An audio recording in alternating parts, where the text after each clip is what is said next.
करीब बीते 3 सालों से पूरी दुनिया की नजर रूस यूक्रेन के बीच चल रही जंग पर है। जब अलास्का में रूसी राष्ट्रपति पुतिन और अमेरिकी राष्ट्रपति डोनाल्ड ट्रंप के बीच बैठक हुई थी, तब एक उम्मीद बंधी थी कि शायद जल्द ही रूस यूक्रेन के बीच युद्ध विराम हो सकता है। लेकिन अब ये उम्मीद धूमिल होती हुई नजर आ रही है। दरअसल अलास्का बैठक के बाद पुतिन ने यूक्रेनी राष्ट्रपति वोलोदिमीर ज़ेलेंस्की को मॉस्को में बैठक करने का प्रस्ताव दिया था, जिसे ज़ेलेंस्की ने खारिज कर दिया है। ज़ेलेंस्की ने मॉस्को के बजाय कीव में बैठक की मांग की है। एक अमेरिकी मीडिया चैनल से बातचीत में यूक्रेनी राष्ट्रपति वोलोदिमीर ज़ेलेंस्की ने कहा कि मैं एक आतंकी की राजधानी नहीं जा सकता, क्योंकि यूक्रेन पर हर दिन हमले हो रहे हैं। पुतिन कीव आ सकते हैं। अलास्का बैठक के बाद से अमेरिकी राष्ट्रपति ट्रंप पुतिन और ज़ेलेंस्की के बीच आमने सामने बैठक कराने की कोशिश भी कर रहे हैं। ऐसी भी रिपोर्ट सामने आई है कि तीनों को एक टेबल पे लेकर आना बहुत बड़ी चुनौती है। ट्रंप, पुतिन और ज़ेलेंस्की, और पुतिन और ज़ेलेंस्की को बिल्कुल आमने सामने लेके आना, इसकी भी कवायदें बहुत तेज चल रही हैं। लेकिन इन सब के बीच अब खबर ये आई है कि पुतिन ने जो प्रस्ताव दिया था ज़ेलेंस्की के सामने, वो ज़ेलेंस्की ने मना कर दिया है। हाल ही में पुतिन ने कहा था कि वो ज़ेलेंस्की से मिलने के लिए तैयार है, लेकिन ये बैठक मॉस्को में होनी चाहिए। इसके बाद रूसी सरकार के प्रवक्ता दिमित्री पेस्कोव ने साफ किया कि ज़ेलेंस्की को रूसी राजधानी मॉस्को में आत्मसमर्पण के लिए नहीं, बल्कि बातचीत के लिए बुलाया जा रहा था।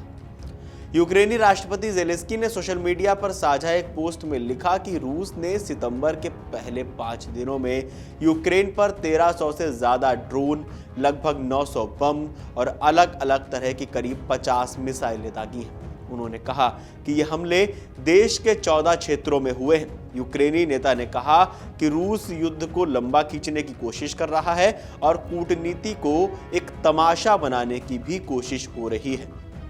दरअसल अब रूस ने कीव पर ताजा हमले कर दिए हैं। ताजा हमले में यूक्रेन की राजधानी कीव पर रूस के ड्रोन और मिसाइल हमले में कुछ लोगों की जान भी चली गई। हमलों में दर्जनों लोग घायल भी हुए। बताया गया कि बड़े पैमाने पर रूसी ड्रोन और मिसाइल हमले के बाद कीव के कैबिनेट भवन की छत से धुएं का गुबार भी उठता देखा गया। हालांकि ये तुरंत स्पष्ट नहीं हो पाया कि यह धुआं किसी सीधे हमले का नतीजा था या नहीं।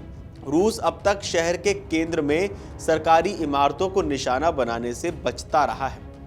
अब ऐसे में सवाल ये उठता है कि आखिर कौन और कैसे रूस यूक्रेन के बीच जंग रुकवा सकता है। पुतिन की क्या कुछ मांग है, क्या कुछ उनकी मांगे हैं। अब जानते हैं कि जब हाल ही में पुतिन और ट्रंप से मुलाकात हुई और उसके बाद जब वे एससीओ समिट में गए, तब उनका रूस यूक्रेन के युद्ध को लेकर कैसा रवैया रहा और क्या शर्तें रखी गईं। रिपोर्ट्स के मुताबिक पुतिन ने कहा था कि हालांकि एक समझौता हुआ है, लेकिन संघर्ष के मूल कारणों को हल करना होगा शांति से। पहले ये बात है अलास्का में जब ट्रंप से मुलाकात हुई तो उसके बाद की। पुतिन ने कहा था कि यूक्रेन संकट के मूल कारण को संबोधित करते हुए बात कही, जिसमें कब्जे वाले इलाकों पर रूस की संप्रभुता की मांग। मतलब यूक्रेन और बाकी दुनिया ये मान ले कि जिन इलाकों पर रूस ने कब्जा किया है, जैसे डोनबास, लुहांस्क, डोनेट्स्क, जापारोझिया, खेरसान और क्रीमिया, वे अब कानूनी तौर पर रूस के ही हिस्से हैं। यूक्रेन की निरस्त्रीकरण और तटस्थता, मतलब यूक्रेन अपनी सेना और हथियारों को सीमित कर दे ताकि वो रूस के खिलाफ बड़ा युद्ध न लड़ सके और किसी सैन्य गठबंधन जैसे नेटो का हिस्सा ना बने, यानी न रूस के खिलाफ न किसी के पक्ष में। विदेशी सैन्य उपस्थिति का निषेध, मतलब यूक्रेन की जमीन पर किसी भी दूसरे देश, खासकर पश्चिमी देशों की सेना या सैन्य ठिकाने नहीं होने चाहिए। एक और मांग पुतिन ने रखी थी नए चुनाव की, मतलब यूक्रेन में नई सरकार चुनने के लिए दोबारा राष्ट्रीय चुनाव कराए जाए, ताकि रूस को लग रहा है कि जो सरकार अभी है वो उनके खिलाफ है, उसे हटाकर नई सरकार बनाई जा सके। अब बात करते हैं कि पुतिन ने हाल ही में हुए एससीओ सम्मेलन में क्या कुछ कहा।